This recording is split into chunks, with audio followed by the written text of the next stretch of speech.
Hi friends, வணக்கம். Welcome to Subha Prathap cooking. இன்னைக்கு நம்ம பார்க்க போற ரெசிபி சிக்கன் கறி. ரொம்ப ஈஸியா ஃபாஸ்டா செஞ்சிடலாம். இட்லி, தோசை, சப்பாத்தி எல்லாத்துக்குமே தொட்டு சாப்பிடலாம். அதை நம்ம எப்படி செய்யலாம்னு பார்க்கலாம். வாங்க வீடியோ பார்க்கலாம். இப்போ நம்ம தாளிக்கிறதுக்கு ஹோல் கரம் மசாலா என்னென்ன வேணும்ன்றது பார்க்கலாம். கல்பாசி, பட்டை, கிராம்பு, பிரியாணி இலை. ஸோ இதெல்லாம் தான் நமக்கு தாளிக்க தேவை. இவ்வளோதான் தேவை. அடுத்து நம்ம மிக்சியில மசாலா அரைக்கிறது. நான் இன்னைக்கு செய்ய போறது தேங்காய் இல்லாம, அதனால மசாலா அரைக்க இவ்வளோ பூண்டு, ஒரு முழு பூண்டு, அதுக்கப்புறம் ஒரு 4 இன்ச் சைஸ்க்கு இஞ்சி, அப்புறம் நான் காஷ்மீரி ரெட் சில்லி எடுத்திருக்கேன். அது நமக்கு கலரும் தரும், ஸ்பைஸ் லெவலும் கம்மியா இருக்கும். 1 டேபிள் ஸ்பூன் மிளகாய் தூள், 2 டேபிள் ஸ்பூன் மல்லித்தூள், 3/4 டேபிள் ஸ்பூன் மிளகு, 1/2 டேபிள் ஸ்பூன் சோம்பு, 1/2 டேபிள் ஸ்பூன் சீரகம். இதெல்லாம் நம்ம மிக்சியில அரைச்சிக்க போறோம். நான் இன்னைக்கு தேங்காய் இல்லாம செய்ய போறேன். அதனால இதெல்லாம் அரைச்சு நம்ம வதக்க போறோம் வெங்காயத்தோடயே. வெங்காயத்தை நல்லா நைஸா நம்ம வெட்டிக்கலாம். அப்பதான் கிரேவி நல்லா வரும்.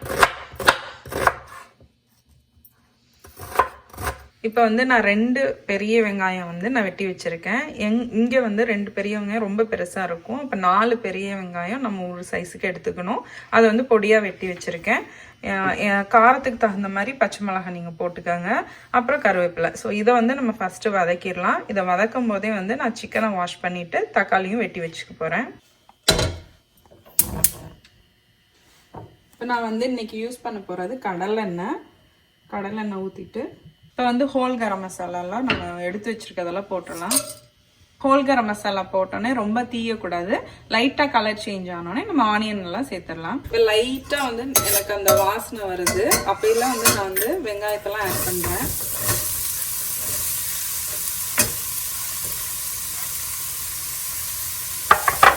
வெங்காயம் ஆட் பண்ணோடனே உப்பு சேர்ப்போம்னா வெங்காயம் இனிப்பு தெரியாது நமக்கு. ஸோ உப்பு சேர்த்தோம்னா சீக்கிரமும் வதங்கி சீக்கிரம் வெந்துடும். அதே சமயம் நமக்கு இனிப்பு டேஸ்ட் வராமல் இருக்கும். நான் ஃபர்ஸ்ட் சிக்கன் கறிக்கு தேவையான பாதி உப்பு நான் இப்போ சேர்த்துருவேன்.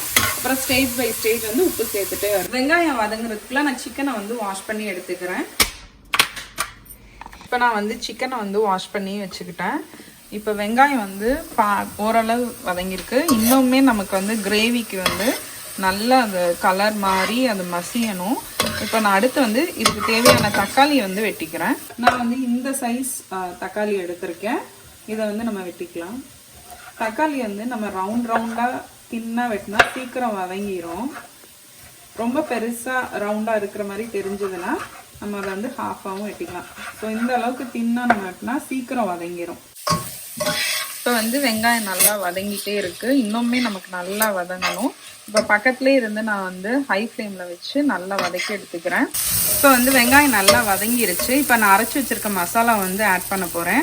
அதுக்கு முன்னாடி எனக்கு மசாலாவுக்கு வதக்கிறதுக்கு தேவையான எண்ணெய் இன்னும் கொஞ்சம் தேவைப்படுது. அதனால கொஞ்சமாக கடலெண்ணெய் ஊற்றிக்கிறேன். இப்போது மீடியம் ஃப்ளேம்லேயே வச்சு நல்லா நம்ம இதை வதக்கி விடணும். அடி பிடிக்காம. நான் செய்கிறது ஸ்டெயின்லெஸ் ஸ்டீல் பாத்திரம். அதனால ஹீட் டெம்பரேச்சர் அப்பப்போ அட்ஜஸ்ட் பண்ணிக்கிட்டே இருக்கணும். இல்லைன்னா நமக்கு அடி பிடிச்சிரும். இப்போ நான் நல்லா அந்த பச்சை வாசனை போய் நமக்கு அந்த ஆயிலெலாம் லூஸ் அவுட் ஆகும். அந்த ஸ்டேஜில் நான் காட்டுறேன். இப்போ நம்ம அடி பிடிக்காம நல்லா கிண்டியாச்சு. இப்போ பார்த்தா தெரியும் நல்ல மசாலா குக் ஆயிடுச்சு. ஆயிலும் லூஸ் அவுட் ஆயிடுச்சு. இப்போ நான் தக்காளி ஆட் பண்ண போகிறேன். நான் நம்ம தேங்காய் இல்லாமல் சிக்கன் கிரேவி செய்யும் போது நிறைய வெங்காயம் சேர்த்தாதான் கிரேவி நமக்கு நிறைய கிடைக்கும். இப்போ தக்காளி நம்ம கம்மியாகவே ஆட் பண்ணால் போதும். இல்லைன்னா ரொம்ப புளிப்பு டேஸ்ட் வரும். அதனால இந்த அளவு தக்காளி ஆட் பண்ணால் போதும். இன்னும் கொஞ்சம் அந்த ஆயில் லூஸ் அவுட் ஆகிற வரைக்கும் வதக்கிட்டு அப்புறமா சிக்கன் ஆட் பண்ணணும். தக்காளி நல்லா வதங்கிருச்சு. நான் எல்லா சிக்கனையும் ஆட் பண்ணிக்கிறேன். இப்போ மஞ்சள் சேர்த்துட்டு உப்பையும் நான் ஏற்கனவே கொஞ்சம் உப்பு ஆட் பண்ணியிருக்கேன். இப்போ சிக்கனுக்கு தேவையான உப்பு நான் ஆட் பண்ணிக்கிறேன். நல்லா வதக்கிடலாம். வதக்கிட்டு ஓரளவு தண்ணி பிரிஞ்சு வந்தோடனே நம்ம லிட்டு போட்டு மூடலாம். இன்னைக்கு நான் செய்ய போகிறது ஒரு செமியா உள்ள கிரேவி தான். ரொம்ப தண்ணி இல்லை. அதனால நம்ம மிக்சியில் அந்த மசாலாலாம் ஒட்டியிருக்கோம்ல, அதில் தண்ணி ஊற்றினா போதும். தண்ணியாக குழம்பு தேவைன்னா தண்ணி இன்னும் கொஞ்சம் கூட தண்ணி ஊற்றிக்கலாம். அவ்வளோதான். மற்றபடி வந்து இந்த மசாலா வச்சு இது கூடவே வந்து நம்ம வந்து அதிகமாக பெப்பர் போட்டால் அது பெப்பர் கிரேவி மாதிரி பண்ணலாம். தேங்காய் தேவைப்படுறவங்க தேங்காய் வந்து ஆட் பண்ணிக்கலாம். இப்போ வந்து சிக்கனில் வந்து மசாலா ஓட்டுற அளவுக்கு பெரட்டிட்டேன். இப்போ நான் மிக்சியில் சொன்னேன்னா அந்த அளவுக்கு தண்ணி மட்டும் நான் கொஞ்சமாக ஆட் பண்ணிக்கிறேன். இதை ஆட் பண்ணிவிட்டு நம்ம லிட்டு போட்டு மூடிடலாம். இதுலேருந்தே வந்து நிறைய தண்ணி வரும். ஸோ இது வந்து பிராய்லர் சிக்கன்றனால நமக்கு 20 to 25 மினிட்ஸ் வந்தாலே போதும்.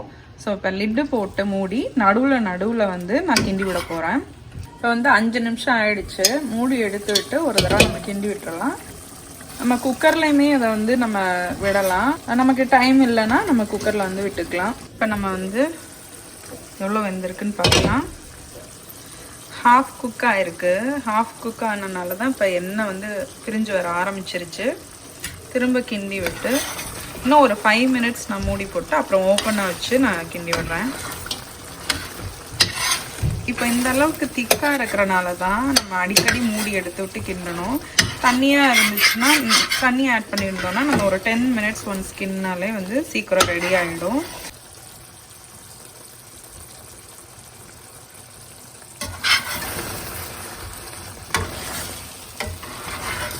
இப்போ டேஸ்டியான சிக்கன் கிரேவி வந்து ரெடி. ட்ரை பண்ணி பார்த்துட்டு எப்படி இருந்துச்சுன்னு சொல்லுங்கள். மறக்காமல் என்னோட வீடியோவை லைக் பண்ணி ஷேர் பண்ணி சப்ஸ்கிரைப் பண்ணுங்கள்.